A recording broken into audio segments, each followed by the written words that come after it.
राजसूय यज्ञ की समाप्ति। वैशंपायन जी कहते हैं, जन्मेजय, परम प्रतापी युधिष्ठिर का यज्ञ समस्त ऐश्वर्यों से परिपूर्ण था। उसे देखकर उत्साही वीरों को बड़ी प्रसन्नता हुई। उसमें आने वाले विघ्न अपने आप शांत हो गए। सारे कर्म सुख पूर्वक हुए। धन संपत्ति आवश्यकता से अधिक आई। असंख्य मनुष्यों और प्राणियों के खाते पीते रहने पर भी अन्न के गोदाम भरे रहे। इसका कारण यही था कि स्वयं भगवान श्री कृष्ण उसके संरक्षक थे। धर्मराज युधिष्ठिर ने बड़ी प्रसन्नता से वह यज्ञ पूर्ण किया। जब तक यज्ञ समाप्त नहीं हो गया, तब तक सर्वशक्तिमान शारंग चक्र गदाधारी भगवान श्री कृष्ण उसकी रक्षा में तत्पर रहे। जब धर्मराज युधिष्ठिर यज्ञांत में अवभृत स्नान कर चुके, तब सभी राजाओं ने उनके पास आकर कहा, धर्मज्ञ सम्राट, यह बड़े सौभाग्य की बात है कि आपका यज्ञ निर्विघ्न समाप्त हो गया। आपने सम्राट पद प्राप्त करके अजमीढ़ वंशी राजाओं का यश उज्जवल किया है। राजेंद्र, इस यज्ञ के द्वारा महान धर्मानुष्ठान संपन्न हुआ है। इस यज्ञ में हम लोगों का भी सब प्रकार से आतिथ्य सत्कार हुआ है। किसी प्रकार की त्रुटि नहीं हुई है। आज्ञा दीजिए, अब हम लोग अपनी-अपनी राजधानी में जाएं। धर्मराज ने उनकी प्रार्थना स्वीकार करके उन्हें सीमा तक पहुंचा आने के लिए भाइयों को नियुक्त किया और कहा, अच्छा पधारिए, आप लोगों का मंगल हो। भीमसेन, अर्जुन आदि ने बड़े भाई की आज्ञा से प्रत्येक राजा को सत्कार पूर्वक विदा किया। जब सब राजा और ब्राह्मण वहां से पधार गए, तब भगवान श्री कृष्ण ने धर्मराज युधिष्ठिर से कहा, राजेंद्र, बड़े सौभाग्य की बात है कि आपका राजसूय महायज्ञ सकुशल समाप्त हुआ। अब मैं द्वारका जाने के लिए आपकी आज्ञा चाहता हूँ। धर्मराज ने कहा, आनंद कंद गोविंद, यह यज्ञ तो केवल आपके अनुग्रह से ही पूरा हुआ है। यह आपकी कृपा का ही प्रत्यक्ष फल है कि सब राजाओं ने मेरी अधीनता स्वीकार करके कर दिया और स्वयं इस यज्ञ में उपस्थित हुए। सच्चिदानंद स्वरूप श्री कृष्ण मेरी वाणी आपको जाने के लिए कैसे कहे। आपके बिना मुझे एक क्षण के लिए भी कहीं आनंद नहीं मिलता, परंतु करूं क्या, लाचारी है। आपको द्वारका भी तो जाना ही पड़ेगा। तदनंतर भगवान श्री कृष्ण धर्मराज को साथ लेकर अपनी बुआ कुंती के पास गए और बड़ी प्रसन्नता से बोले, बुआ जी, आपके पुत्रों ने सम्राट का पद प्राप्त कर लिया। इनका मनोरथ पूरा हो गया। धन संपत्ति भी बहुत अधिक मिल गई। अब आप प्रसन्नता से रहिए। मैं आपकी आज्ञा लेकर द्वारका जाना चाहता हूँ। इस प्रकार सुभद्रा और द्रौपदी को भी प्रसन्न कर भगवान श्री कृष्ण महल से बाहर आए। स्नान जप आदि करके ब्राह्मणों से स्वस्ति वाचन कराया। इसी समय दारुक मेघ के समान श्याम वर्ण रथ सजाकर ले आए। उदार शिरोमणि भगवान श्री कृष्ण गरुड़ ध्वज रथ के पास पधारे, प्रदक्षिणा की और उस पर सवार हो गए। रथ रवाना हुआ। धर्मराज युधिष्ठिर अपने छोटे भाइयों के साथ पैदल ही रथ के पीछे-पीछे चलने लगे। कमल नयन भगवान श्री कृष्ण ने क्षण भर रथ रोककर धर्मराज से कहा, राजेंद्र, जैसे मेघ समस्त प्राणियों की रक्षा करता है, जैसे विशाल वृक्ष सभी पक्षियों को आश्रय देता है, वैसे ही आप बड़ी सावधानी से प्रजा का पालन कीजिए। जैसे सभी देवता देवराज इंद्र का अनुगमन करते हैं, वैसे ही आपके सभी भाई आपकी इच्छा पूर्ण करें। इस प्रकार एक दूसरे से कह सुन और मिल भेंट कर श्री कृष्ण और पांडव अपने-अपने स्थान पर चले गए। धर्मराज युधिष्ठिर से व्यास का भविष्य कथन। वैशंपायन जी कहते हैं, जन्मेजय, जब महायज्ञ राजसूय, जिसका होना अत्यंत दुर्लभ है, समाप्त हो चुका, तब भगवान श्री कृष्ण द्वैपायन अपने शिष्यों के साथ धर्मराज युधिष्ठिर के पास आए। युधिष्ठिर ने भाइयों के साथ उठकर पाद्य आसन आदि के द्वारा उनकी पूजा की। उन्होंने सुवर्ण सिंहासन पर बैठकर युधिष्ठिर आदि पांडवों को भी बैठने की आज्ञा दी। उन सबके बैठ जाने पर भगवान व्यास ने कहा, कुंती नंदन, तुमने परम दुर्लभ सम्राट पद प्राप्त करके इस देश की बड़ी उन्नति की है। यह बड़े सौभाग्य की बात है कि तुम्हारे जैसे सत्पुत्र से कुरु वंश की कीर्ति बढ़ गई। इस यज्ञ में मेरा भी खूब सत्कार हुआ। अब मैं तुमसे जाने की अनुमति चाहता हूँ। धर्मराज ने हाथ जोड़कर पितामह व्यास का चरण स्पर्श किया और कहा, भगवन, मुझे एक बात का संशय है, आप ही उसे दूर कर सकते हैं। देवर्षि नारद ने कहा था कि वज्रपात आदि दैविक, धूमकेतु आदि अंतरिक्ष और भूकंप आदि पार्थिव उत्पात हो रहे हैं। आप कृपा करके यह बतलाइए कि शिशुपाल की मृत्यु से उनकी समाप्ति हो गई या वे अभी बाकी हैं। धर्मराज युधिष्ठिर का प्रश्न सुनकर भगवान श्री कृष्ण द्वैपायन ने कहा, राजन, इन उत्पातों का फल 13 वर्ष के बाद होगा और वह होगा समस्त क्षत्रियों का संहार। उस समय दुर्योधन के अपराध से तुम ही निमित्त बनोगे और सब क्षत्रिय इकट्ठे होकर भीमसेन और अर्जुन के बल से मर मिटेंगे।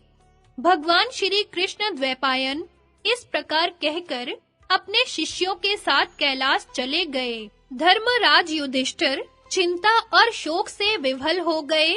उनकी सांस गर्म चलने लगी। वे बीच-बीच में भगवान व्यास की बात याद करके अपने भाइयों से कहते कि भाइयों, तुम्हारा कल्याण हो। आज से मेरी जो प्रतिज्ञा है उसे सुनो। अब मैं 13 वर्ष जीकर ही क्या करूंगा? यदि जीना ही है तो आज से मैं किसी के प्रति कड़वी बात नहीं कहूंगा।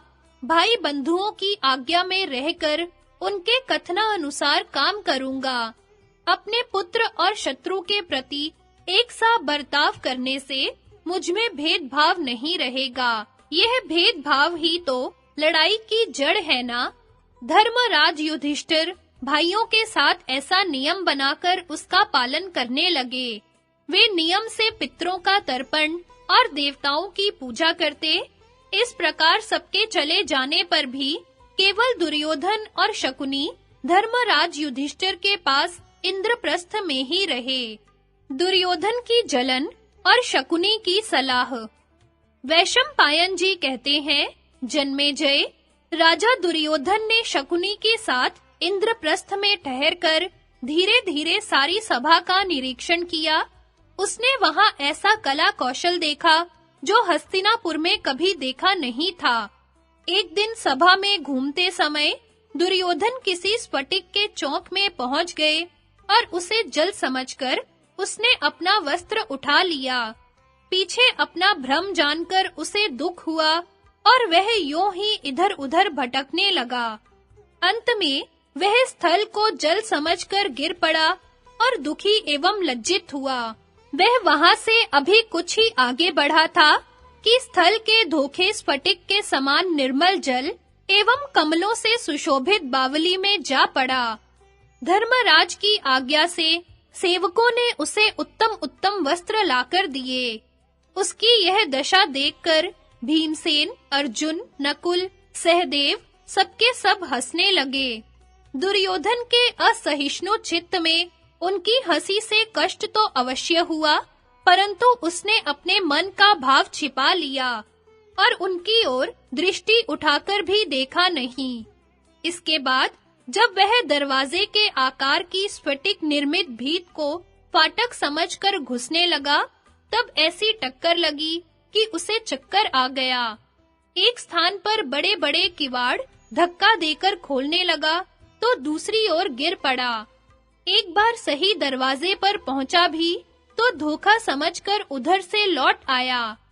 इस प्रकार बार-बार धोखा खाने से और यज्ञ की अद्भुत विभूति देखने से दुर्योधन के मन में बड़ी जलन एवं पीड़ा हुई। वह युधिष्ठिर से अनुमति लेकर हस्तिनापुर के लिए चल पड़ा। चलते समय पांडवों के ऐश्वर्य एवं संपत्ति के विचार से दुर्योधन का मन भयंकर संकल्पों से भर गया। पांडवों की प्रसन्नता, राजाओं की अधीनता और आबाल वृद्ध की उनके प्रति सहानुभूति देखकर दुर्योधन के चित्त में इतनी जलन हुई कि उसके शरीर की कांति यकायक नष्ट हो गई। शकुनी ने अपने भांजे की विकलता ताड़कर कहा, दुर्योधन, तुम्हारी सांस लंबी क्यों चल रही है? दुर्योधन ने कहा, मामा जी, धर्मराज युधिष्ठिर ने अर्जुन के शस्त्र कौशल से सारी पृथ्वी अपने अधीन कर ली है और उन्होंने इंद्र के समान निर्विघ्न राजसूय यज्ञ संपन्न कर लिया है। उनका यह ऐश्वर्य देखकर मेरा शरीर रात दिन जलता रहता है। श्री कृष्ण ने सबके सामने ही शिशुपाल को मार गिराया, परंतु किसी राजा की चूं तक करने की हिम्मत न हुई।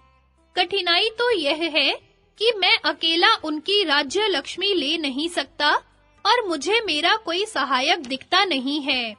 अब मैं प्राण त्यागने का विचार कर रहा हूँ।